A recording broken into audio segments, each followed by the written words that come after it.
अगला प्रश्न है, मिशेल अल्फ्रेड हेनरी के अनुसार प्राथमिक रंगों की संख्या क्या है? 5, 4, 3 और 7। तो दोस्तों, मिशेल अल्फ्रेड हेनरी के अनुसार प्राथमिक रंगों की संख्या 5 है। कितनी है? 5। अगला प्रश्न है, गीत गोविंद के चित्र किस शैली में बने हैं? कांगड़ा, गुलेर, दक्षिण और बसौली शैली। तो दोस्तों, गीत गोविंद के जो चित्र हैं वो बसौली शैली में बने हैं। किस शैली में बने हैं? बसौली शैली में।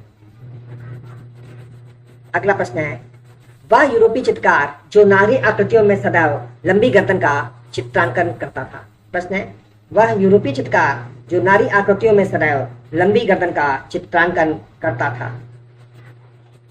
मोदिग्लियानी, पिकासो, मैक्स एंसर्ट और फ्रांस हाल।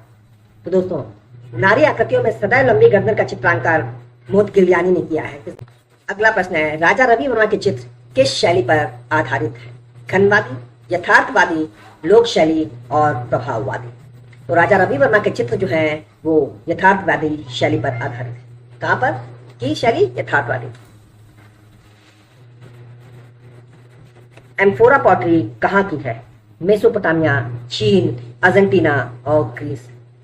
तो एम्फोरा पॉटरी जो है वो ग्रीस की है। कहाँ की है? ग्रीस की। टाइपोग्राफी का आविष्कार किसने किया? जॉन सेनफील्डर ने, लिपे ने, जॉन जिमरमान ने और जॉन गुटनबर्ग ने। तो दोस्तों, टाइपोग्राफी का आविष्कार जॉन गुटनबर्ग ने किया था। किसने? John Gutenberg. अगला प्रश्न है, निहाल चंद का संबंध किस शैली से है? प्रश्न है, निहाल चंद का संबंध किस शैली से है? जैन, आधुनिक, अपभ्रंश और राजस्थानी। तो निहाल चंद का जो संबंध है वो राजस्थानी शैली से है। किस शैली से? राजस्थानी। अगला प्रश्न है, भारत भवन के संस्थापक कौन थे? वाई के शुक्ला, जे स्वामीनाथन, अशोक वाजपेयी और दिनकर कौशिक। तो भारत भवन के संस्थापक अशोक वाजपेयी है। कौन है? अशोक वाजपेयी। अगला है, कॉन्ट्रापोस्टो किस भाषा का शब्द है? प्रश्न है, कॉन्ट्रापोस्टो किस भाषा का शब्द है? फ्रेंच, जर्मन, इटालियन और रशियन। तो कॉन्ट्रापोस्टो जो है वो जर्मन भाषा का शब्द है। किस भाषा का शब्द है? जर्मन। कृष्णा नदी के तट पर स्थित गुफा का नाम बताइए। सिगेरिया, एलोरा, सित्तलवासन और बादामी। तो कृष्णा नदी के तट पर सित्तलवासन गुफा स्थित है। कौन सी? सित्तलवासन।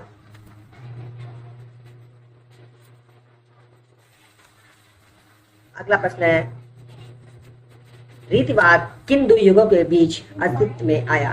प्रश्न है, रीतिवाद निम्न में से किन दो युगों के बीच अस्तित्व में आया? गोथिक और रेनेसा और बरोक, बरोक और रोकोको और नवशास्त्रीवाद और रोमांसवाद। तो दोस्तों, रीतिवाद जो है रेनेसा और बरोक शैली के मध्य में आया। अगला प्रश्न है, लेटर प्रेस प्रिंटिंग में टाइप किस धातु से निर्मित होता है? प्रश्न है, लेड, तांबा, जिंक और रबर। तो लेटर प्रेस प्रिंटिंग में टाइप जो है वो लेड से निर्मित होता है। अगला प्रश्न है, राजा रवि वर्मा जाने जाते हैं। दोस्तों, जो राजा रवि वर्मा है वो पौराणिक चित्रों के लिए जाने जाते हैं। किन चित्रों के लिए? पौराणिक चित्रों के लिए। अगला प्रश्न है, डागरेटाइप पद्धति किससे जुड़ी है? प्रश्न है, डागरेटाइप पद्धति किससे जुड़ी है? फोटोग्राफी से, टाइप प्रिंटिंग से, ब्लॉक मेकिंग से और ग्रेफिटी से। दोस्तों, डागरेटाइप जो है वो फोटोग्राफी से जुड़ी है। अगला है, 4 रंगों की ऑफसेट प्रिंटिंग मशीन का आविष्कार किस देश में हुआ? फ्रांस, इंग्लैंड, जर्मनी और स्वीडन। तो 4 रंगों की ऑफसेट प्रिंटिंग का 4 रंगों की ऑफसेट प्रिंटिंग मशीन का आविष्कार जर्मनी में हुआ था। कहाँ हुआ था? जर्मनी में। इलिस्ट्रेटेड वीकली ऑफ इंडिया कला पत्रिका का संपादन कहाँ से होता है या कहाँ से प्रकाशित होती है? लंदन, मुंबई, गोवा और कलकत्ता। तो दोस्तों, इलिस्ट्रेटेड वीकली ऑफ इंडिया कला पत्रिका मुंबई से प्रकाशित होती है। कहाँ से? मुंबई से। एंडी वॉरहोल किस कला आंदोलन से जुड़े थे? प्रश्न है, एंडी वॉरहोल किस कला आंदोलन से जुड़े थे? ग्राफिक आर्ट, पॉप आर्ट और फोटो मॉन्टेज। तो एंडी वॉरहोल जो है वो पॉप कला से जुड़े हैं। अगला प्रश्न है, टाइपोग्राफी में सबसे बड़ा पॉइंट साइज होता है? 6 पॉइंट, 12 पॉइंट, 36 पॉइंट और 96 पॉइंट। दोस्तों टाइपोग्राफी में सबसे बड़ा पॉइंट 96 पॉइंट होता है। अगला प्रश्न है, सिनेमा पोस्टर तथा कट आउट चित्रकार के रूप में किसने अपना कैरियर शुरू किया? सूजा ने, सतीश गुजराल, NS बेंद्रे और MF हुसैन। तो दोस्तों MF हुसैन ने अपना कैरियर सिनेमा पोस्टर और कट आउट चित्रकार के रूप में शुरू किया था। अगला है, भारत में प्रागैतिहासिक चित्रों की खोज सर्वप्रथम किस क्षेत्र में हुई? तो दोस्तों भारत में प्रागैतिहासिक चित्रों की खोज सर्वप्रथम मिर्जापुर में हुई थी। कहाँ हुई थी? मिर्जापुर में। अगला प्रश्न है, विलियम ब्लैक कला के किस वाद का प्रतिनिधित्व करते हैं? रोमांसवाद, प्रभाववाद, अति यथार्थवाद और भविष्यवाद। तो जो विलियम ब्लैक हैं वो रोमांसवाद का प्रतिनिधित्व करते हैं। किसका?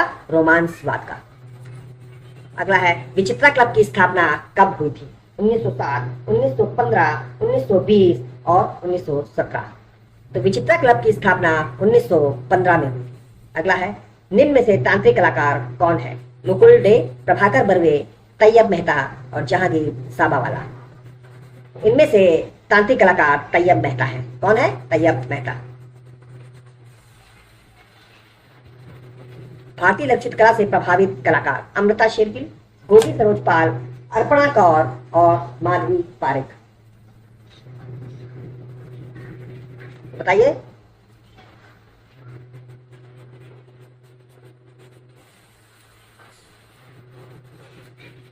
तो भारतीय लक्षित कला से प्रभावित कलाकार हैं अमृता शेरगिल। कौन है? अमृता शेरगिल। अगला है, प्रागैतिहासिक चित्र प्रधानतः किस विषय पर बने हैं? धर्म संबंधी, युद्ध संबंधी, आखेट संबंधी और प्राकृतिक संबंधी। तो प्रागैतिहासिक चित्र जो है वो समानता या प्रधानतः आखेट संबंधी चित्र बने हैं। किस पे? आखेट संबंधी। अगला है, द केरला स्टोरी का निर्देशक कौन है? सुदीप्तो सेन, स्टीफन स्लीपरबर्ग, मीरा नायर और करण जौहर। तो दोस्तों नई फिल्म द केरला स्टोरी के निर्देशक सुदीप्तो सेन है। कौन है केरला स्टोरी के निर्देशक? सुदीप्तो सेन। प्रसिद्ध चित्र वार्निका किसने चित्रित किया? रेम्ब्रांड, टिशियन, कांस्टेबल और पिकासो।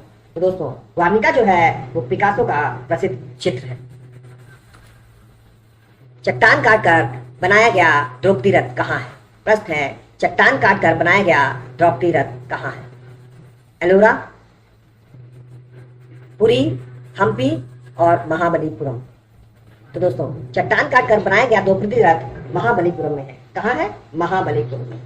अगला प्रश्न है, महाभारत का फारसी अनुवाद कौन सा है? हमजानामा, रजनामा, शाहनामा और तूतीनामा। तो महाभारत का फारसी अनुवाद है रजनामा। कौन सा है फारसी अनुवाद महाभारत का? रजनामा। कांगड़ा शैली का प्रमुख चित्रकार कौन था? संचार चंद, कुशाला, विठल और मूलचंद। तो कांगड़ा शैली का जो प्रसिद्ध चित्रकार था वो कुशाला था। कौन था? कुशाला।